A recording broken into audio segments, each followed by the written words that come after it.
Hello, welcome to Vlog 11, where this week we're asked to read Chapter 9 of the Rhetorical Act, as well as Chapter 3 of Reading Pop Culture.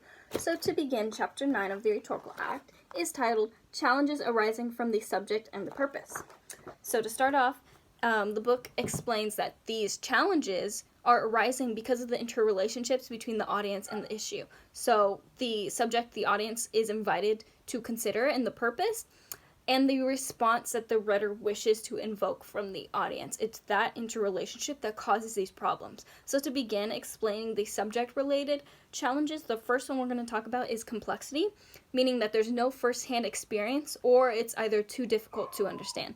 So a subject is considered too complex if it is too remote from the audience's personal experience, or if it requires technical knowledge or some other kinds of expertise, or if they're bound up with many other difficult issues.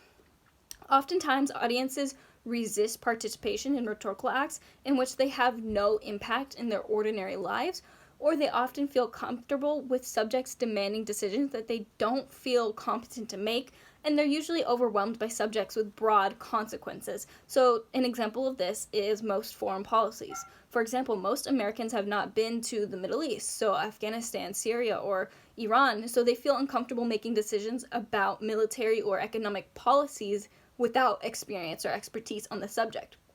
Another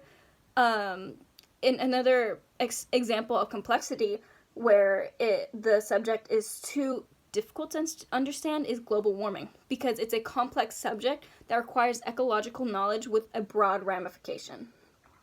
The next type of subject-related challenge is cultural history, which is taboos on subject, meaning there's boredom or overkill.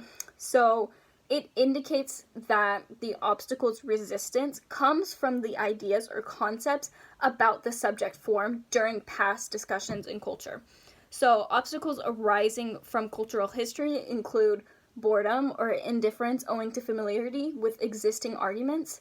Unless you can find a fresh approach to the subject, then you can avoid it.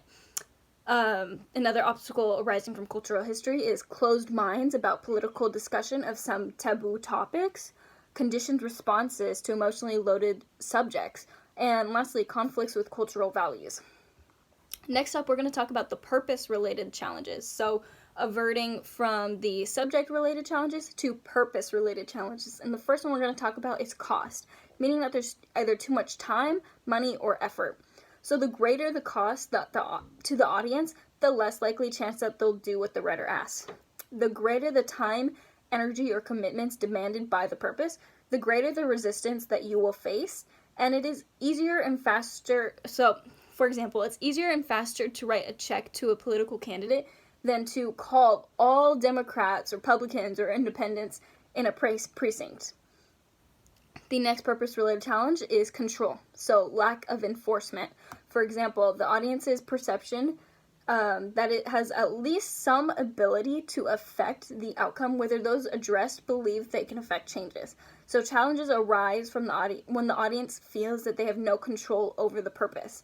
An example of this is with American voting, in the American voting system. For example, many U.S. citizens fail to vote because they think that their one vote will not make a difference, when in fact it does. And that is all that is mentioned through Chapter 9 of the Rhetorical Act. And so let's move on to Chapter 3 of Reading Pop Culture, which is titled Technology: How Do New Devices and Apps Transform Experience? So to start off, I would like to state a quote that is on page 137, stating, "Americans tend to be optimistic about technology and progress. That idealism shapes contemporary life in innumerable ways, from the convenience of our consumer products and the limitless information of our internet search engines to our relationships with friends, money, education, jobs, and culture." And we were asked to read the paired readings, in this chapter. And the paired essays within this chapter, they both address how technology complicates differences between the public and the private, and between the virtual and the real. So to start off, Our Box, You Are What You Click, it explores the way that companies such as Google or Facebook, they profile consumers and they decrease defined privacy and anonymity. So to find the subject and the purpose, first the subject as the idea that the single violations and individual privacy, such as identity theft, online stalking, hacking, they have become increasingly necessary for targeted marketing, and has yet to generate significant increases in revenue. On the other hand, the purpose, which is stated, it's stated as Auerbach reminds us that our privacy concerns should not be limited to fears about intrusive government departments like the FBI or the CIA or the National Security Agent, but we should also be concerned as private interests are tracking us too, specifically as our digital footprint it extends and the efficiency of traditional advertising declines. In Jurgensen's The IRL Fetish, Jurgensen argues against the conventional wisdom that technology undermines our sense of real life, and according to Jurgensen, our hyper-connected and digitized lives only heighten our appreciation for the offline while favoring physicality. So, once again, he argues against digital dualism, which he identifies as the idea that there is a hard distinction between online life and real life, or IRL. So the subject of this reading is the relationship between virtual, online, and real life.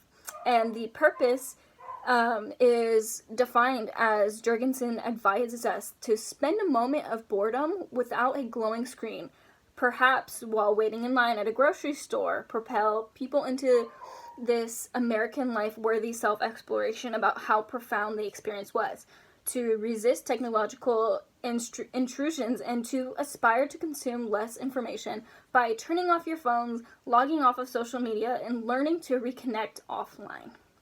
Thank you. That is all for Vlog 11.